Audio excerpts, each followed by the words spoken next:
Welcome to another episode of Mom Talk. Me and Victoria are recording after hours today for y'all Yeah. because we've got to talk about Mason's tonsillectomy. Is that the correct name? Yeah. Okay. That's and adenoids too. Okay, that's what I was going to ask you. Okay, do you have to get both or? I mean, I don't know. I've never heard of anybody just getting their tonsils taken out. I feel like it's always both. No, when they say tonsils, I've never had to do this and my kids have never had to, so I thought it was strictly tonsils until you. Honestly, I still don't know what an adenoid is, but Mason doesn't have them now. They're gone. Yeah. It's weird to think about. Yeah, I signed some forms, and yeah, I did want him to have this done because we're tired of strep and snoring and whatever. But I chopped off part of my child's throat. Yeah, my kids were I mean, asking I didn't, me. but Thank goodness it wasn't you. I signed the form for somebody to. My kids were asking me, and they were like, well, why don't you need them? I'm like, well, I don't know what they honestly do anyways, but I had a gallbladder. And I didn't need it. And for some reason, But I then don't they tried need to it. kill us. We both had our gallbladder taken out. Yes. And then they don't tell you about after. They don't. The greasy foods and such and what it does to you. If you've had it out, you know what we mean. Yeah. But yeah, so you don't need your tonsils either. They're just an extra. Yeah, there's so many spare parts, like your appendix too. Oh, yeah. You know, I have this thing, I've said it ever since I got my gallbladder out. I think if you have to have your gallbladder or have to have your appendix taken out, you should just get a BOGO. Scoop them both while you're in there. While you're in there. Because both can try to kill me. Yeah. And neither one of them are needed. Yeah, and if I don't need them, just go ahead while you're in there. Yeah, it's just a risk factor. I had mine out before kids. Yours was before kids. Mine Weren't was you way before. 17. I was 16. Okay, every time I went in, and I couldn't even tell you how old I was, but it was before Emma. They were like, "Are you sure?" I'm like, "What do you mean, am I sure? I didn't pick this myself. I do need it out." Y'all told me something was wrong with it. But obviously, the younger you are is not normal. It's definitely not normal at 16. I went through a bunch of tests because I also didn't have gallstones. Okay, I did. So mine was overactive. So it's supposed to contract, I forget the percentage, but it's something called a HIDA scan. Okay, I've heard you say that. HIDA, I think. Don't quote me on that. And it sees how much your gallbladder is contracting after they give you some type of hormone or something in an IV to simulate you just ate. Oh, okay. And so it's supposed to do, I don't know, 40, 50%. So I didn't have to do that because I did have the stones. Okay. I had to do it because I didn't have stones, but still had a bunch of problems. Mm-hmm. And yeah, mine was doing 96%.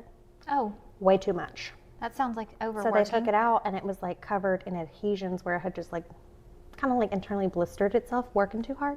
Oh. That's how they described it to me. Yeah. That's brutal. Brutal. Anyway, a lot can go wrong with your gallbladder.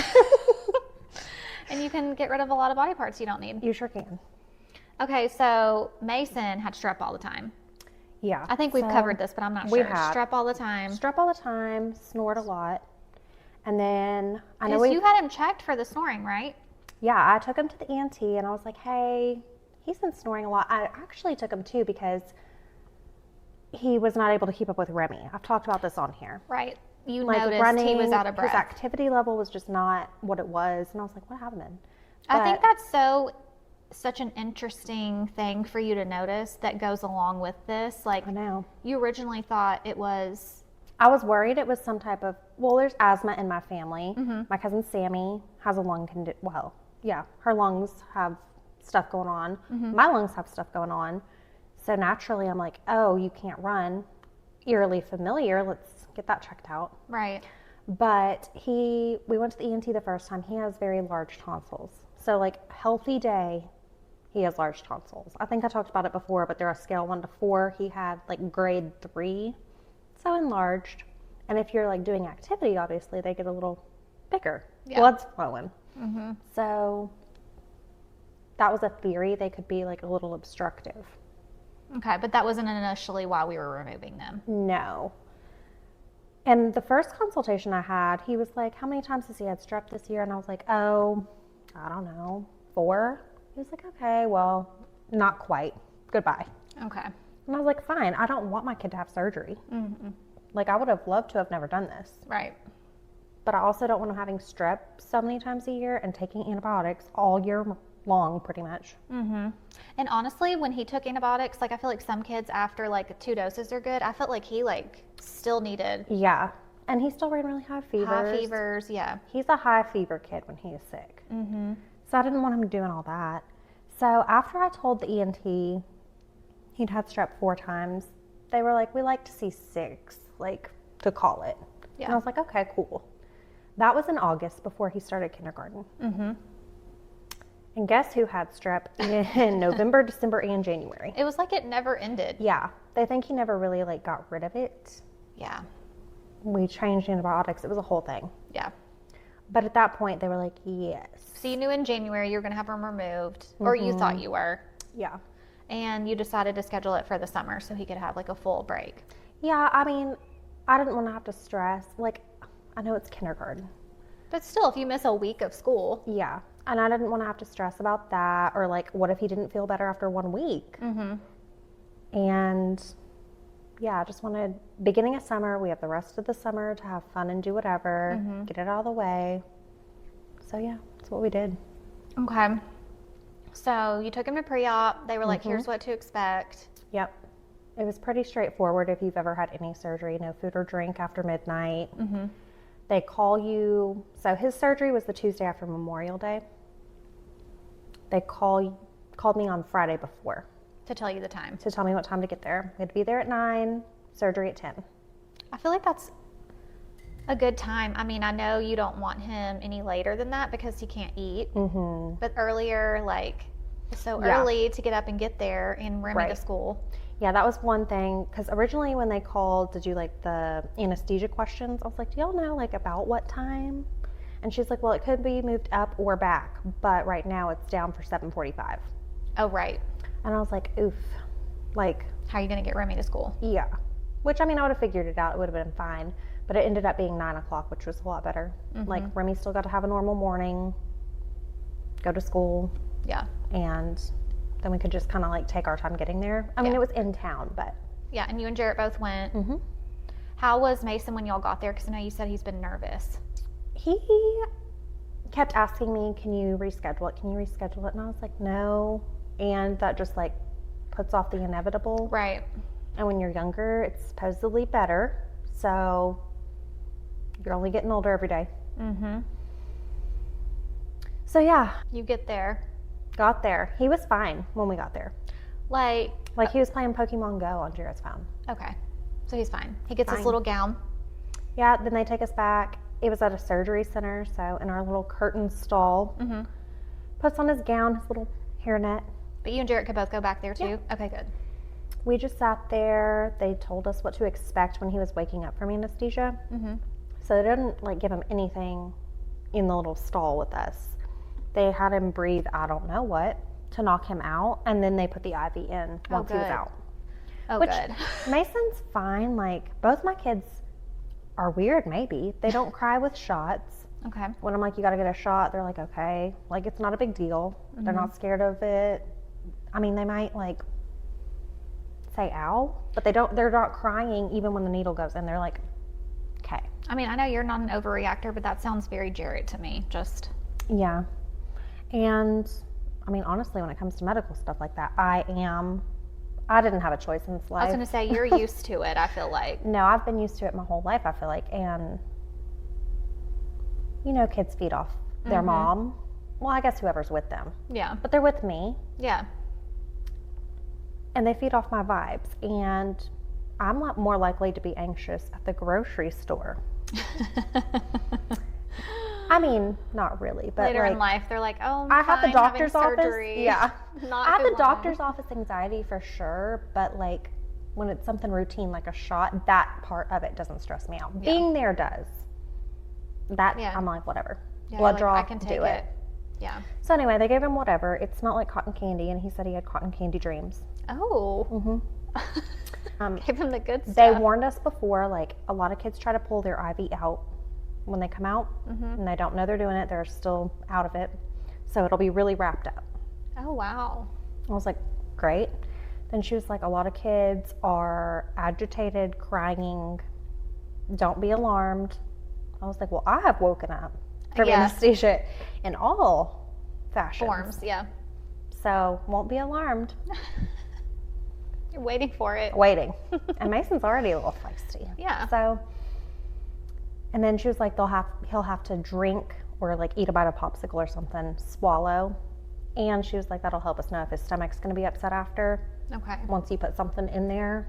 See, So that was like his pass go to leave was a little sip or a little bite. a little something. How long was he back without y'all?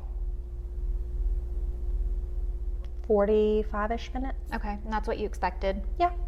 Was he awake when you came back? No. Okay. No. He was still definitely asleep. She said, we go back. He did great. He's still out. He's not trying to get his IV out or anything. He's scratching his nose. Like, you're really itchy when you wake up. Okay.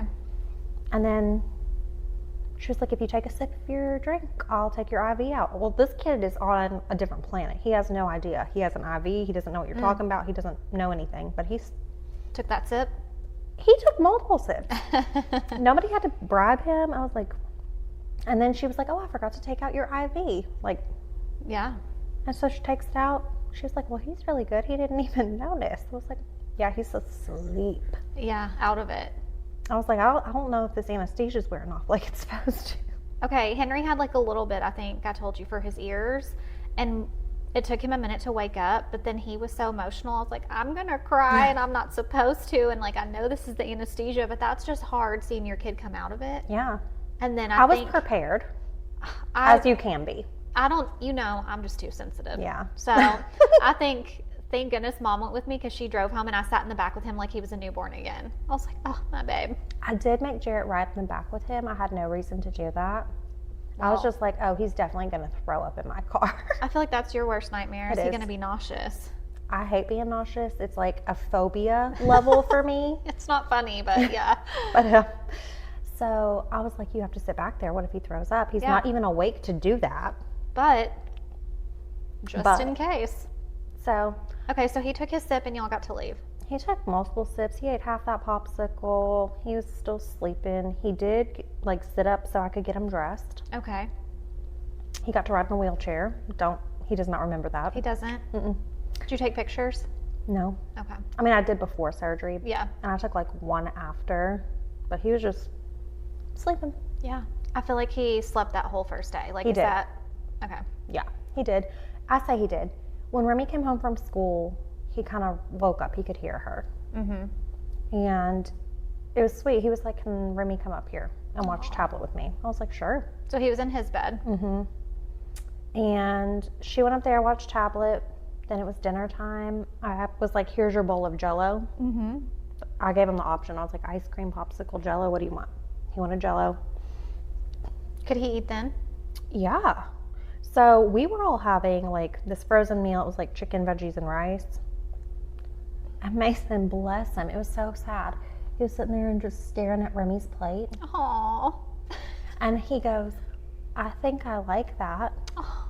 And I was like, and they had told me too, because I was thinking like strict, only cold, soft, whatever. Mm-hmm. And they were like, if he feels like eating it, he'll know quickly if he can or can't.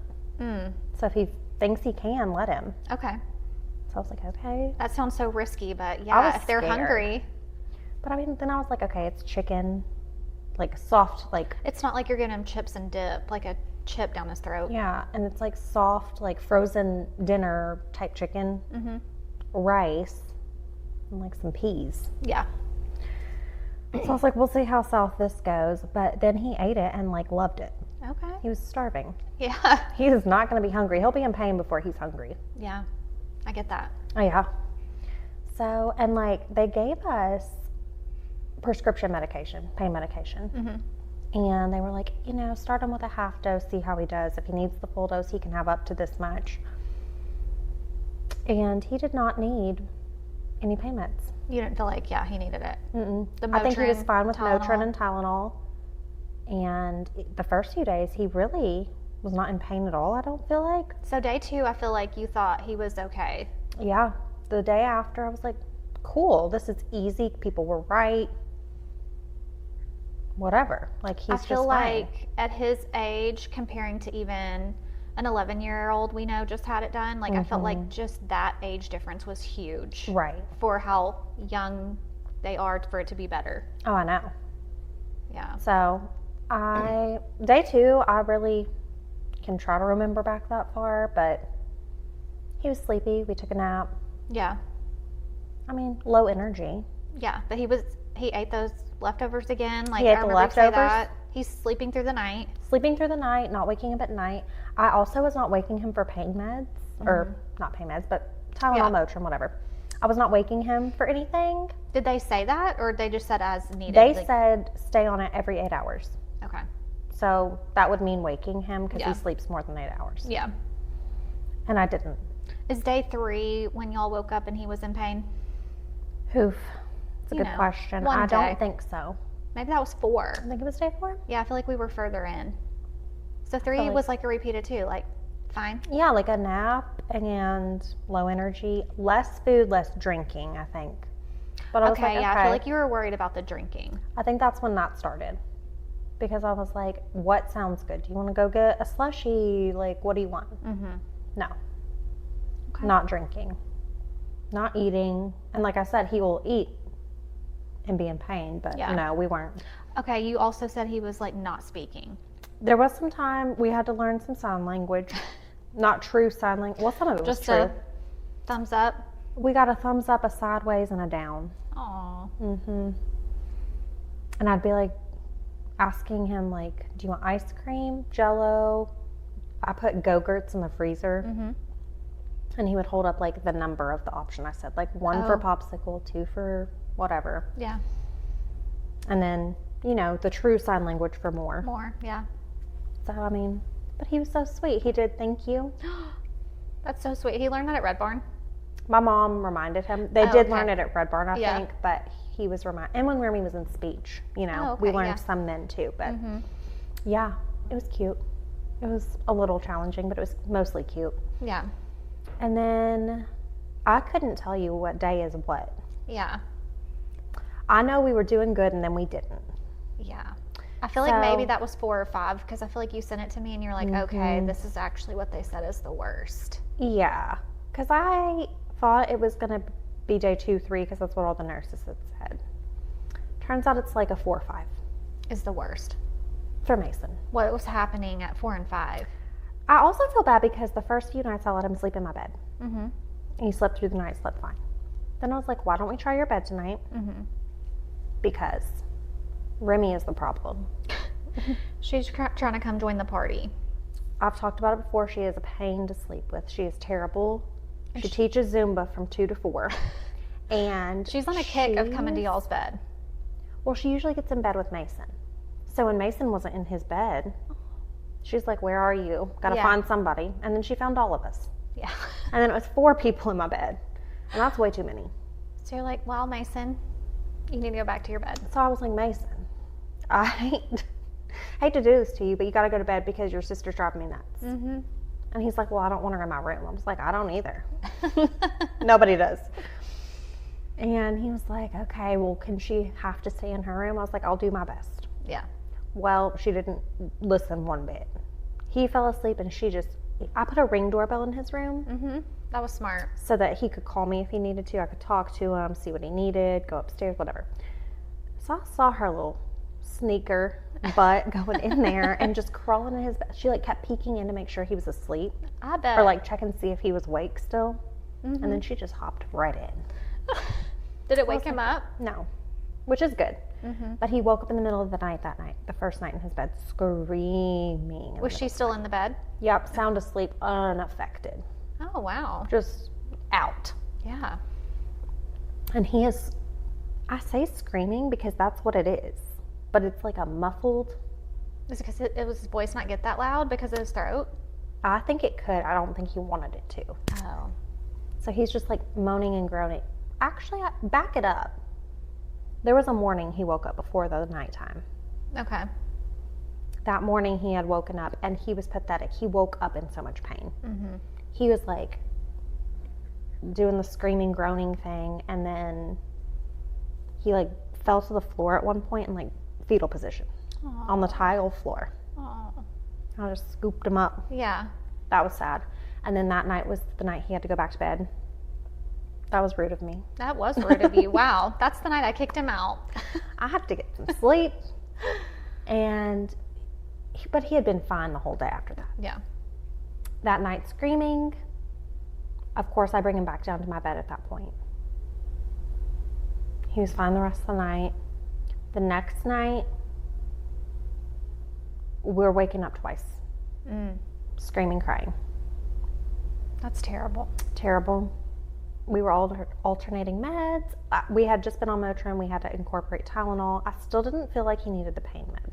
I know that might sound crazy. But you couldn't give the pain med with the Tylenol, right? No. So that had been my holdup. That's why we were doing just the Motrin, because then if he needed the pain med, he could have it. And I felt like once I did Tylenol, we couldn't turn back.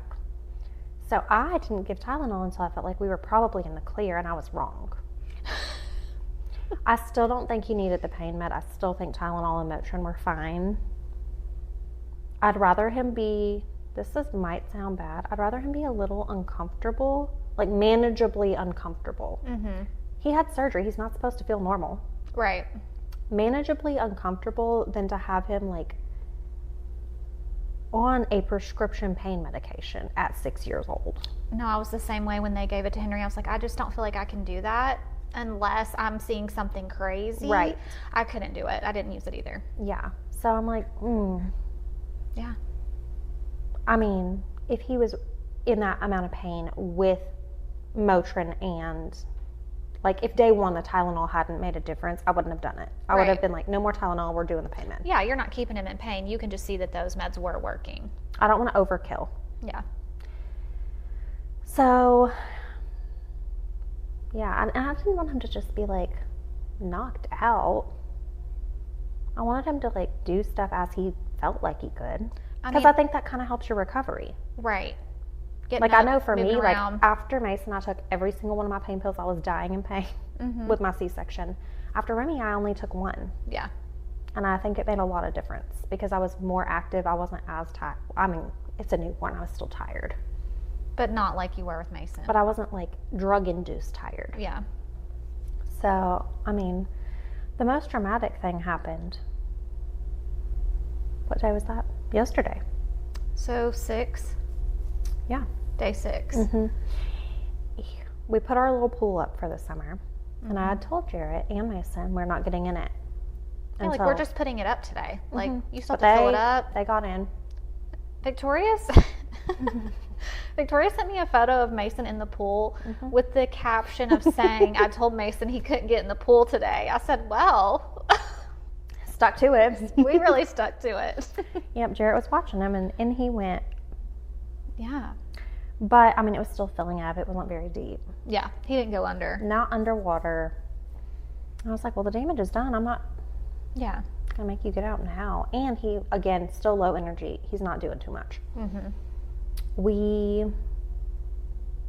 go to sleep. He wakes up once in the night. Wake up the next morning. Jarrett's got these kids in the pool. Again. It's all the way full now, but he's not going underwater. He's got his vest on. He's really just walking around. Yeah. Because it's not that deep. And we did not know this at the time. All Jarrett knows is Mason's head is over the edge of the pool and he is spitting blood out.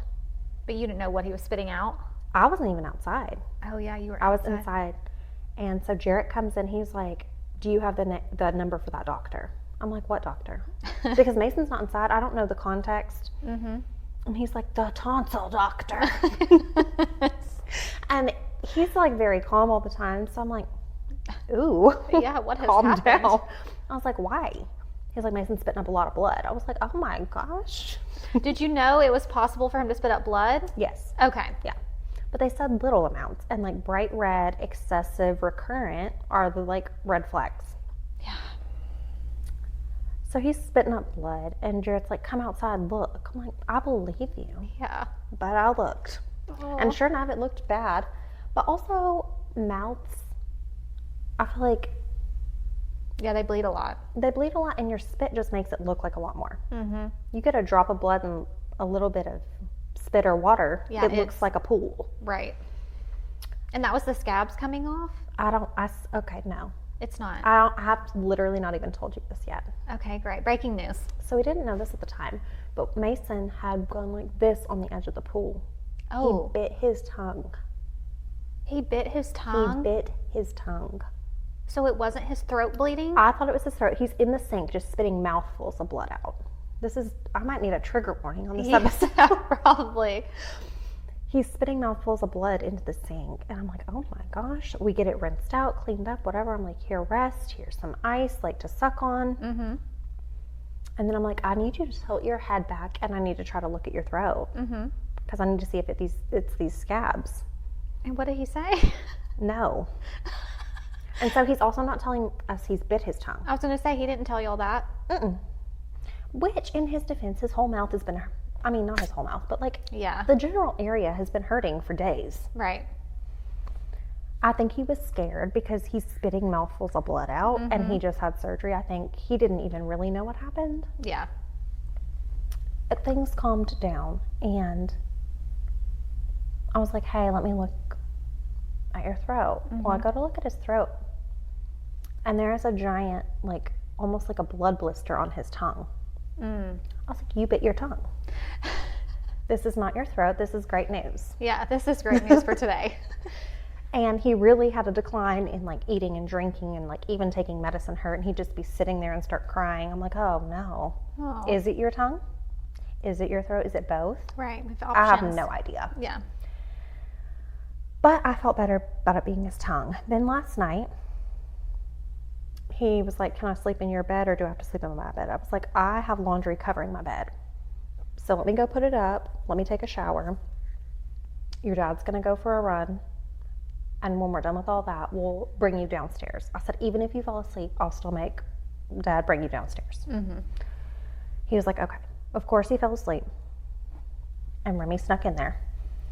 So Jarrett goes up there, scoops Mason out after she's asleep, brings him down, puts him in our bed. Jarrett then goes downstairs to take our dogs out one more time for the night. And while he is out there, Mason just sits up, and it's not like a sick situation.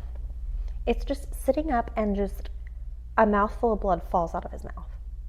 All over my bed, him, me. Yeah, you sent me the pic.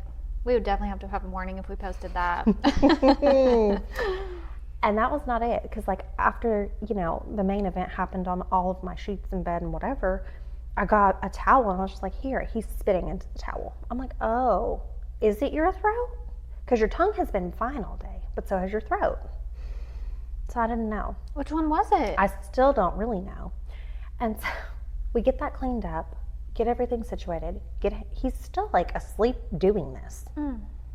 He's sleeping. Jarrett's inside. Mason sits up again and does it again. Like an hour later. It happened twice. Oh my gosh. And so at that point I'm like, I don't know. And so Mason was more awake that time. And so that was helpful because I was like, what hurts? And he's like pointing at his tongue. So was his tongue. I was like, okay, that's helpful. I was like, does the blood feel like it's in your mouth or your throat? And he was just like, it's everywhere. I'm Yeah. like, it is everywhere. Confirmed. Gosh, that must have been a bad bite. I'm still not sure if it was a scab or his tongue. Okay. I think it's his tongue. I obviously feel pretty confident or I would have sought medical attention. If it happens at all, like a speck of blood, I'm calling. Yeah. But I'm pretty sure it's his tongue. And have you seen, what does the back of his throat look like now? Does it look more healed? Do you see scabs? Okay, so the other day when I looked, it was like 2 big white scabs. And I know that sounds weird that they're white, but that's how they're supposed to be. Okay. And it's looking better. Like, will his throat look normal again, like what our throats look like, or is it going to be like I mean, you won't scarred? see his tonsils. Yeah. I'm like, is this like a scarred up situation? Well, Mason wanted to see a before and after, so I do have a before. Okay. And in a few weeks, we'll take an after. Yeah. I'm gonna get that sometime. He also can't open his mouth very wide. Like, he has to almost be upside down looking at the sky. For you to see it. Me climb inside his mouth. How do you feel like his energy is? Low. still low. What about eating? We were good until the tongue. Okay. That had picked back up and the tongue happened. So did they tell you a week or did they tell you 2 weeks for recovery? 2. 2 weeks. And that's when our follow-up is. I was going to, seems to be trending like they're right. And ChatGPT said that days 5 to 10 are the worst. Okay. And that's when the increased risk of bleeding is. Okay. Because the scab should fall off somewhere in there. So there is a risk of bleeding with the scab coming off, there is. Obviously. Yes. But then... And there's a vein, artery, something big's back there nearby. Oh, that's another thing. Okay, let's take this back for a second. The doctor's telling me beforehand, risks, whatever. He said there's only a 1 in 100 chance of a bleeding complication. Okay. I'm sorry. 1 in 100? That's a lot. That's a lot to me. Yeah. I have a condition that 1 in like 5 million people have. So what do you mean 1 in 100? He's like, sounds good. He was like, only 1 in 100. I was like, your office told me you do 40 of these a week. So like at least once a month? Right. That's what I'm hearing. And what's that look like? What's a bleeding complication? You have to call and come back in and what? I know. And then like in my brain that day, I was like, oh, during surgery. But I didn't think 5 to 10 days after. Wow. Well, she hadn't bit his tongue because I need to know. No, I know. If it happens at all, like Jarrett's been with him all day today. Yeah. It hasn't happened. If it happens tonight, I'm just calling. Right. I'm going to call and be like, I don't know if it's his tongue or surgery related, but I can't. Yeah. Can you sew up his tongue? Since we've talked about blood so much in this episode. Yes, go ahead. Can you please tell us about the bloody nose or the kick in the face or whatever too? Sure, I would love to. Because this is also during the same time that y'all are home recovering. Yeah. He felt good enough before things went south to wrestle with Remy. Yes. And I don't know if boy moms, like who only have boys, think this is exclusive to them. It's not. It doesn't matter if you'd had a girl. Yeah. They wrestle. Remy's fighting too. Fighting. And then she cries. She's like, my punches don't even hurt him. I'm like, well, I don't know what to tell you. Yeah. You signed up to play. He is not just punching you. That's different. Yeah. And we have rules. You're really not supposed to punch when you're wrestling. Okay. That's not wrestling. Right, that is fighting. That is not wrestling. But whatever. They were wrestling. It's bedtime. It's the end of the day. I'm tired. Everyone's tired. They're like delirious. Remy gets kicked in the face. Blood. I'm just picturing like a roundhouse kick to the nose. So they were in her bed and he was like kick, kick, kick, kick, kick, but not to kick her. He was like kicking to try to get away and her face just caught a blow. Yeah. And I was downstairs, Jarrett was downstairs too. Like they had just gotten out of the bath. I was cleaning up the bathroom. Jarrett was doing the dishes. They're playing upstairs. I know people are going to be like, why are they wrestling without you or something? I don't know. Oh, I feel like if you have kids, You get it. Yeah. It's bedtime. They're getting out their last minute like wiggles or whatever. Yeah. So Jarrett and I are both downstairs. Remy's screaming bloody murder, which is nothing new. She does that when there's no blood. Okay. This time there was a lot. So she's at the top of the stairs, like out her nose, out her mouth. Oh my gosh. It's not funny. No. But out her nose, out her mouth. To the point where I'm like, oh my gosh. That's a lot. It's dripping onto my carpet. It's like there's a trail from her bedroom to the top step, then back to the bathroom. Good. And she is spitting blood into the sink. Wow. This week. I feel like you've hit your limit with blood. Well, J-Mob dropped a box cutter today. No. She's fine. Okay, I'm like, did it take a toe? No, I would not be laughing if she got her. But she was in flip-flops, and the box cutter fell. She was like, oh, glad that didn't hit my foot. I was like, me too, but I can handle the blood. Yeah, you're like, but I got you. It would be right on track with this week. But yeah, lots of blood coming out of her face. I didn't know if it was her mouth or her nose. It was her nose. She is nosebleed prone anyway, but he got her good. What a fun week. I've had fun. I am glad tonsils are like a one and done. And that Remy's never had strep. Knock on wood, y'all see that? So yeah, it's been fun. I've enjoyed this week. But really, though, Mason, the extra snuggles, you know, once they're a little older and they don't want to do that as much, like that has been That's nice. a pro we can take out of it. Yeah. Yeah. I've enjoyed that. The time you get, the downtime. I mean, not downtime, but the snuggle time. Yeah. And I mean, honestly, it is downtime. Like, I wasn't worried. I got so much stuff done before surgery knowing that I wouldn't want to do it while he was recovering. It really was downtime. Like, I don't rest and sit still, but I did. Yeah. I took a nap with him on the couch. Good. So it was downtime, but I had prepared for it too. I feel like overall, it's pretty much what you expected. Yeah. I know the bleeding's been a lot, but we don't know the I cause. think the timeline was a little different than I expected. True. You thought the first days would be, which that would make more sense to me, but Yeah. I don't know anything about tonsils. So. I don't either. Like, nobody, I mean, my Aunt Cindy, she had her tonsils out, but she was 21. Ooh, So brutal. brutal. And nobody else in my family has. Yeah. So I just don't know much about it. Now, if somebody needs their gallbladder out, let me know. Yes, we can help you. Gotcha. Well, now you're the professional tonsil person too. Add it to your resume of medical things. I'm a doctor. Yes. You know how like celebrities get like honorary like PhDs because they're Yes. creative? You need one. Give me one. Yeah, you need that. Yep. Okay, well, we're all caught up on Victoria's week with Mason. Yeah. And if anything else crazy happens, we will definitely let y'all know. It better not, but yeah, we'll let you know. Right. Okay, thank y'all for listening. Don't forget to follow us on our Instagram page. We post to Apple, Spotify, and YouTube. Okay, thanks for listening. Bye. Bye.